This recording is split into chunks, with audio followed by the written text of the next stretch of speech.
தருமபுரி, சேலம் அதுலேருந்து ஆரம்பித்து இங்கே பூம்புகார் வரைக்கும் கவனம் செலுத்தினாங்களே தவிர, நீங்கள் சொல்கிறது போல் கிருஷ்ணகிரி வந்து கொஞ்சம் வலுவாக இருக்கிற பகுதிகள் தான். ஆனால் அதுக்கு அதில் வந்து அவங்க கவனம் செலுத்தாமல் போனது காரணம் என்ன? ஒரு இடத்துல நான் அந்த கார்டன்ல தான் வாக்கிங் போவேன். போகும்போது அவரும் ஸ்டாலின் அவர்களும் வருவார். ஆனால் இப்போ தான் போகிறதில்ல. ஏன்னா பார்த்தா கூப்பிட்டு உள்ளே போட்டுக்கு வரோன்னு பயந்துக்கிட்டு இருந்தேன் அப்படின்னு சொன்னார் அவர். ஒரு வேடிக்கையாக கூட. அவரே தலைவராக மாறுவதற்கான வாய்ப்புகள்லாம் இருக்குன்னு ஒரு பேசப்பட்டுச்சு நடுவில். எடப்பாடிக்கு வந்து டஃப் கொடுக்குறவர் அவர் தான், அவரே பிச்சுக்கிட்டு வந்தாலும் வந்துடுவார் அப்படிங்கிற மாதிரி இருக்கும்போது தனக்குன்னு ஒரு செல்வாக்கு ஏற்படுத்திக்கணுங்கிறதுக்காக அவர் ஒரு தனியாக ஒரு பாலிடிக்ஸ் பண்ணார். எஸ்ஐஆரில் வந்து கிட்டத்தட்ட 1 லட்சம் வாக்காளர்கள் மேலே தூக்கிட்டாங்க. இப்போ அதில் வந்து பெரும்பளவு பாதிக்கப்பட்டது கொஞ்சம் கிருஷ்ணகிரி போன்ற அந்த எல்லையோர மக்கள் தான். ஆமாம், அதனால் அதுவுமே இந்த ஓட்டு சதவீதத்தில் பாதிக்கப்படும்.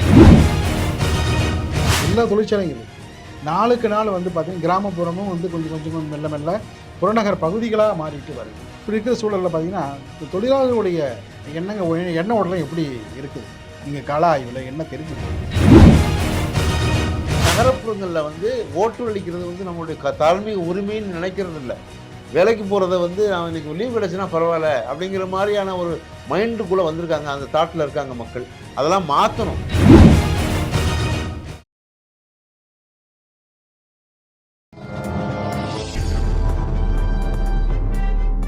பத்திரிகை.com நேயர்களுக்கு இனிய வணக்கம். பரபரப்பான அரசியல் சூழலில் நம்மோடு இணைந்திருப்பவர் அரசியல் விமர்சகர் ராஜபாரதி அவர்கள். வணக்கம் சார். வணக்கம். நல்லா இருக்கீங்களா? நல்லா இருக்கேன். தேர்தல் நெருங்க ஒவ்வொரு மாவட்டத்திலையும் உள்ள கள நிலவரமும் மாறிட்டு இருக்கு. நீங்கள் தொடர்ந்து பார்த்தீங்கன்னா ஒவ்வொரு தொகுதிக்காக சென்று இந்த கள நிலவரத்தை ஆய்வு பண்ணி அதன் அடிப்படையில் நம்மளும் பேசிட்டு வரோம். தமிழ்நாட்டில் 4 விதமான மண்டலங்கள். ஒன்று வந்து வடக்கு மண்டலம், இன்னொன்று வந்து மேற்கு மண்டலம், தென் மண்டலம், காவிரி பாசன பகுதி, மத்திய மண்டலம் சொல்லுவாங்க, டெல்டா மண்டலம் சொல்லுவாங்க, மத்திய மண்டலம் சொல்லுவாங்க. இதுக்கு இடையில் பார்த்திங்கன்னா சென்னை இது ஒரு மண்டலம் தான். இதுதான் தலைநகர மண்டலம் சொல்லுவாங்க. அதை வந்து கணக்கில் யாருமே எடுத்துக்கிறது இல்லை. அது நம்ம எடுத்துக்கிறோம். எல்லாரும் பார்த்திங்கன்னா வடக்கு, தெற்கு, மேற்கு, காவிரி பாசன பகுதி, டெல்டா மண்டலம் அது மட்டும் தான் பேசுவாங்க. இப்போ நம்ம வந்து தலைநகர மண்டலம் அதையும் நம்ம பேசுகிறோம். முதல்ல பார்த்திங்கன்னா வடக்கு மண்டலத்தில் கிருஷ்ணகிரி, சேலம், தருமபுரி இங்கேருந்து ஆரம்பிக்கிறது வேதாரண்யம் வரைக்கும் வந்து அந்த போகும். அதே போல் பார்த்திங்கன்னா மேட்டூரில் ஆரம்பிக்கிற அந்த தொகுதி காவிரி பாசன பகுதி, காவிரி புகும் இடமான பூம்புகாரில் போய் முடியும். அதே போல் அந்தியூரில் ஆரம்பிக்கிறது, அதே போல் வேதாரண்யத்தில் போய் முடியும். கும்மிடிப்பூண்டியில் ஆரம்பிக்கிறது கும்பகோணத்தில் போய் முடியும் இல்லைங்களா? அதே போல் பார்த்தீங்கன்னா அரக்கோணத்தில் ஆரம்பிக்கிறது நன்னிலத்தில் போய் முடியும். இது வந்து வடக்கு மண்டலத்துடைய பகுதிகள். இதில் வந்து காவிரி பாசன பகுதியும் இருக்குது. வடக்கு, மேற்கு, அது கொஞ்சம் சென்னை, செங்கல்பட்டு இதில் உள்ள பகுதிகள், அந்த பாலாறு, அதே போல் தென்பெண்ணை, காவிரி இதெல்லாம் வந்து இந்த வடக்கு, மேற்கு, இந்த காவிரி பாசன பகுதிகளில் இருக்கிற நதிக்கரை ஓர பகுதிகள். இந்த நதிக்கரை ஓர பகுதிகளில் அமைந்திருக்கிற தொகுதிகள் இது ரொம்ப ரொம்ப முக்கியம். முதல்ல பார்த்திங்கன்னா நம்ம கிருஷ்ணகிரியிலேருந்து ஆரம்பிப்போம். கிருஷ்ணகிரி மாவட்டத்தில் உள்ள தொகுதிகள், அதே போல் அதுக்கு அடுத்தது தருமபுரி, அதுக்கு அடுத்தது சேலம். இந்த கிருஷ்ணகிரி அப்படின்னு பார்த்துக்கிட்டோன்னா, அதாவது வன்னியர் பெல்ட் அங்கே அதிகமான ஒரு சூழல் இருக்குது. ஏன்னா அங்கே வந்து கர்நாடகாவினுடைய ஒரு சாயல் அங்கே நிறைய இருக்கும். கர்நாடகா மட்டும் இல்லை, கர்நாடகா, ஆந்திரா, அதுதான் சொல்ல வரேன். தமிழ்நாடு 3 மொழி பேசுகிற பகுதி இருப்பாங்க. ஆனால் கூட கர்நாடகாவுடைய தளி அது மாதிரியான எல்லா இடத்துலையுமே அவங்களுடைய இருக்கும். அதனால் வந்து அது ஒரு தனித்துவமாக தெரியும் அது பார்க்குறதுக்கு. ஏன்னா வந்து ஒரு கவுடா அது மாதிரியான ஆட்கள்லாம் அங்கே வந்து வெற்றி பெற்று பெரும்பான்மை மக்கள் வந்து வன்னியர்கள் பெற்றுருக்காங்க. ஆனால் அதனால தான் வந்து பாட்டாளி மக்கள் கட்சியினுடைய செல்வாக்கு வந்து அங்கே வந்து அதிகமாக இருக்குது. அப்படிங்கிறனால அது வந்து அந்த பகுதி பூராமே வந்து எங்களுக்கான தொகுதிகள் அப்படிங்கிறத வந்து அவங்க வரையறுக்கிற மாதிரியே அவங்க கேட்குறாங்க. ஆனால் திமுக வந்து முதல்ல நம்ம அப்படி யோசித்தோம்னு சொன்னால் அந்த பெல்ட்லாம் வந்து பண்ருட்டி ராமச்சந்திரனை வச்சு எம்ஜிஆர் காலத்தில் வந்து அது பெருசாக பேசப்பட்டது. அதுக்கடுத்து வன்னியர் பெல்ட்டாக மாறும்போது இப்போ செங்கோட்டையன் போன்றவர்கள்லாம் அங்கே இருக்கும்போது அந்த பகுதிகளில் எல்லாம் இது பண்ணும்போது அங்கே வன்னியர் பெல்ட்டில் வந்து சிவி சண்முகம் வந்து அவங்களுடைய வன்னியர் பெல்ட்லாம் வந்து எங்களுக்கான ஆட்கள் இருப்பாங்க அப்படின்னு சொல்லி பார்த்தாங்க. ஆனால் அவர்களெல்லாம் ஓரங்கட்டிட்டு பாட்டாளி மக்கள் கட்சியினுடைய செல்வாக்கை உயர்த்தி கொண்டு போனவர் வந்து ராமதாஸ். இப்போது வந்து இப்போ ராமதாஸ் அவர்கள் வந்து நீர்த்து போயிருக்கிறாரு. அந்த இடத்துல அன்புமணி தான் வந்து கை ஓங்கி இருக்கிறாரு. அதனால் எங்களுக்கு தான் செல்வாக்கு இருக்கிறது அப்படிங்கிறது. ஏன்னா இதுக்கு முன்னாடி சௌமியாவையும் வந்து அந்த பகுதிகளில் வந்து நிறுத்தினாங்க இப்போது இந்த இந்த தருமபுரியில். ஏன்னா அதான் கிருஷ்ணகிரி நீங்கள் சொன்னீங்க. கிருஷ்ணகிரியில் வந்து பல்வேறு விதமான தலைவர்கள்லாம் இருந்தாலும் கூட அந்த பகுதி விவசாயிகளுக்கு முதல் முறையாக நம்பிக்கை கொடுத்து அவருடைய வாழ்க்கையில் பொருளாதாரத்தில் ஏற்றத்தை கொடுத்தவர் வாழப்பாடி ராமமூர்த்தி அவர். அவர் தான் வந்து கிருஷ்ணகிரி நாடாளுமன்ற உறுப்பினர் இருந்த பொழுது அந்த 6 சட்டமன்ற தொகுதியும் வந்து அதிகமான மாம்பழ விவசாயிகளை கொண்ட தொகுதி. அவர்களுக்கு வந்து அந்த ஏற்றுமதி தொடர்பாக அந்த மாம்பழ விளைச்சலுக்கு உரிய விலை கிடைக்காம போதிய விழிப்புணர்வு இல்லாமல் பார்த்தீங்கன்னா ரொம்ப அவதிப்பட்டு வந்தாங்க. இல்லை அதுக்கப்புறம் மாம்பழ தொழிற்சாலை உருவாக்கணும்னு சொல்லக்கூடிய முதல் கோரிக்கையை அவர் தான் வச்சார். அவர் தான் ஆமாம் வாழப்பாடி ராமமூர்த்தி அவர்கள் தான் வச்சார். அது மட்டும் இல்லாமல் அந்த மாம்பழ விவசாயிகள் இருக்காங்கல்ல, அவங்களுக்கு வந்து பல்வேறு விதமான உதவிகளை நடுவண் அரசு மூலமாகவும் மாநில அரசு மூலமாகவும் பெற்றுத்தந்தவர் வாழப்பாடியார் அவர்கள். ஏன் இதை நான் சொல்கிறேன்னா, இன்றைக்கி வந்து பல தலைவர்கள் இருக்கலாம், ஆனால் அவர் விட்டு சென்ற பணிகளை வந்து இன்னமும் பேசப்பட்டு வருகிறது.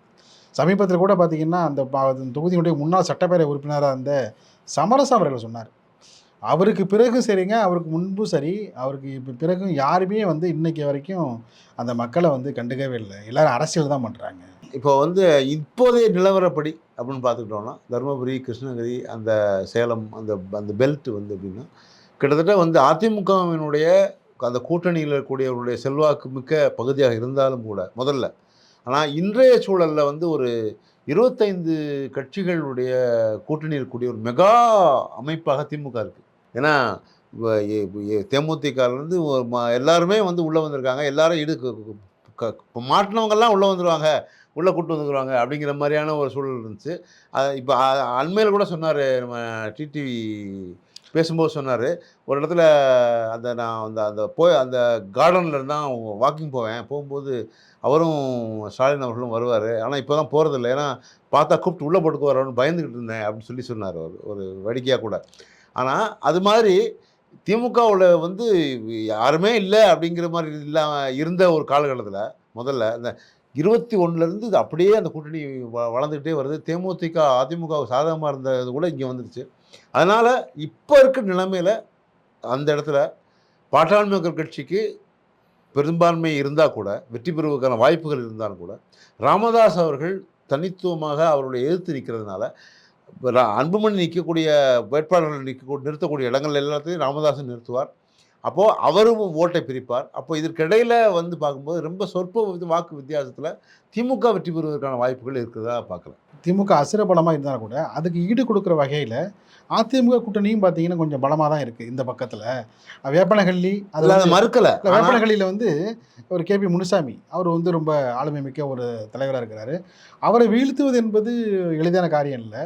அதற்கான வியூகத்தை வந்து அங்கே வந்து இன்னைக்கு வரைக்கும் திமுக கொஞ்சம் பின்தங்கி தான் இருக்குது. மொத்தமான 8 தொகுதிகள் மேலே இருக்காங்க அந்த இடத்துல. அதில் வந்து ஒரு சில இடங்களில் அப்படி பார்க்கும்போது இப்போ கேபி முனுசாமி போன்றவர்கள், இப்போ அதே நேரத்தில் வந்து தளி தொகுதியில் வந்து இந்திய கம்யூனிஸ்ட் கட்சி. ஆமாம், ஆனால் அது சில தொகுதிகளில் வந்து கொஞ்சம் வந்து அதான் சொல்கிறேன். அதனால ஒரு கட்சிக்கு செல்வாக்கு இருக்குது. அதனால தளியை வந்து நான் முதல்ல சொன்னேன் நடுவில். அப்போ ஏன்னா அது அப்படி இருக்கும்போது இப்போ விஜய்னு ஒரு ஒரு கட்சி வருது, அது ஒரு 12% அப்படின்னு வரும்போது அதில் அந்த இடத்துல அந்த இடங்களில் வந்து விஜய்க்கு பெரிய செல்வாக்கு இல்லை தான். ஆனால் கூட அவர் குறைந்தபட்சம் ஒரு 4-5% வாக்குகளை பிரித்தாலும் கூட அப்படிங்கும்போது ரொம்ப பார்டரில் தான் பாஸ் பண்ண முடியும், வெற்றி பெற முடியும். அதில் வந்து இப்போ ஒரு 8 தொகுதிகள் இருக்குன்னா அதில் வந்து ஒரு 4க்கு 4 இல்லை 5க்கு 4 அப்படிங்கிற அளவில் திமுகவும் அதிமுகவும் வர்றதுக்கான வாய்ப்புகள் இருக்குது பாட்டாளி மக்கள் கட்சி. அது மாதிரி ஏன்னா அவங்களுக்கான செல்வாக்கு அப்படின்னு பார்த்தோன்னா அங்கே தான் வந்து எடுத்துட்டு வர முடியும். ஆனால் சமீப காலத்தில் வந்து அவங்க கிருஷ்ணகிரியில் மேலே வந்து அவ்வளோ ஆர்வம் காட்டவே இல்லை. பாட்டாளி மக்கள் கட்சி சார்பாக கிருஷ்ணகிரி மாவட்டத்தில் இருக்கிற தொகுதிகளில் வந்து அவங்க அதிக கவனமே செலுத்தலை. தருமபுரி, சேலம் அதுலேருந்து ஆரம்பித்து இங்கே பூம்புகார் வரைக்கும் கவனம் செலுத்தினாங்களே தவிர, நீங்கள் சொல்கிறது போல் கிருஷ்ணகிரி வந்து கொஞ்சம் வலுவாக இருக்கிற பகுதிகள் தான். ஆனால் அதில் வந்து அவங்க கவனம் செலுத்தாமல் போனது காரணம் என்ன? இல்லை அதுக்கு தான் சொல்கிறேன்.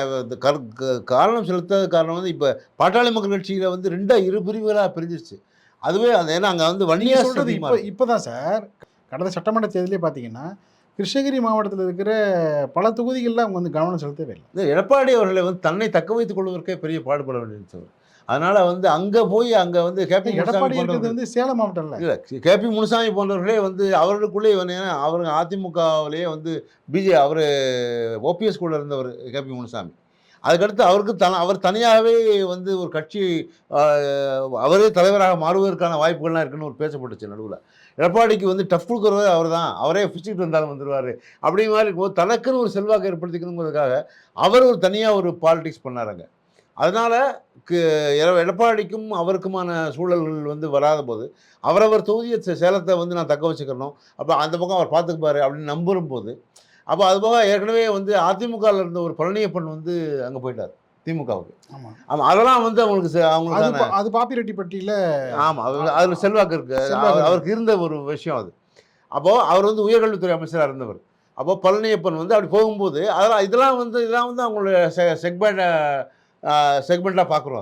அதை இப்போ வந்து கரண்ட்டு சட்டப்பேரவை உறுப்பினர் வந்து அதிமுக சேர்ந்தவர் தான் பாப்பிரெட்டிப்பட்டியில் பார்த்தீங்கன்னா. ஆமாம், உண்மைதான். ஆனால் வந்து அது செல்வாக்குங்கிறது ஒன்று கொஞ்சம் குறைஞ்சிருச்சு. இப்போ வந்து என்ன சொல்கிறேன்னா, திமுகவினுடைய கூட்டணி கட்சியினுடைய பலம் ப்ளஸ் விஜயினுடைய செல்வாக்கு, அவருடைய ஓட்டு எந்த அளவுக்கு பிரிக்கப்படும் பார்க்கும்போது ரொம்ப ஒரு அந்த அடிப்படையில் கொஞ்சம் முன்ன பின்ன தான் ஜெயிக்கும் வெற்றி வாய்ப்பு கம்மியாக தான் இருக்குது.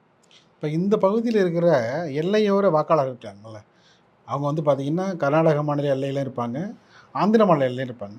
இவங்க வேலை வாய்ப்புக்காக அருகில் இருக்கிற பெங்களூருக்கு அவங்களுக்கு தலைநகரம் மாதிரி அதான் அது. இப்போ இதில் உள்ள வேட்பாளர்கள் எல்லாருமே என்ன செய்யணும் அப்படின்ட்டு கடந்த கால தேர்தல் முடிவுகள் என்ன உணர்த்துதுன்னா, வெளியூர் சென்றிருக்கிற வாக்காளர்களை இங்கே அழைத்து கொண்டு வந்து வாக்களிக்க வேண்டியது ஒவ்வொரு வேட்பாளருடைய கடமை. அது வாக்காளர்களை வந்து அவங்க பெங்களூர் நகரத்தில் வந்து வேலை வாய்ப்புக்காக போய் அவங்க அது ஒன்று எஸ்ஐஆர் மூலமாக இப்போ நிறைய பேர் எடுத்ததில் கிருஷ்ணகிரியில் வந்து கிட்டத்தட்ட ஒரு அந்த கிருஷ்ணகிரி பெல்ட்டில் பெங்களூருக்கு போயிருக்க இடம்பெயர்ந்தவர்கள் அப்படி அங்கே வேலைக்கு போகிறவங்க எல்லாத்தையுமே எஸ்ஐஆரில் வந்து கிட்டத்தட்ட 1,00,000 வாக்காளர்கள் மேலே தூக்கியிருக்காங்க. இப்போ அதில் வந்து பெரும்பளவு பாதிக்கப்பட்டது கொஞ்சம் கிருஷ்ணகிரி போன்ற அந்த எல்லையோர மக்கள் தான். ஆமாம், அதனால் அதுவுமே இந்த ஓட்டு சதவீதத்தில் பாதிக்கப்படும். இருந்தாலும் வந்து பார்த்தீங்கன்னா தன்னுடைய வாழ்வியல் இடம் வந்து இந்த பகுதி தான். அவங்களுக்கு அவங்க வேலை வாய்ப்புக்காக வந்து பெங்களூருக்கு போயிட்டு கூட வாக்களிக்க முடியாதவர்கள் இப்போ அவங்க வாக்களிக்கிறதுக்கு உரிமையே இல்லாமல் போயிட்டாங்கல்ல. இப்போ எஸ்ஐஆரில் வந்து தூக்கப்பட்டிருக்காங்கல்ல. இல்லை, நீங்கள் சொல்கிறது வந்து அங்கேயே தஞ்சம் அடைந்துட்டு சொல்கிறீங்க.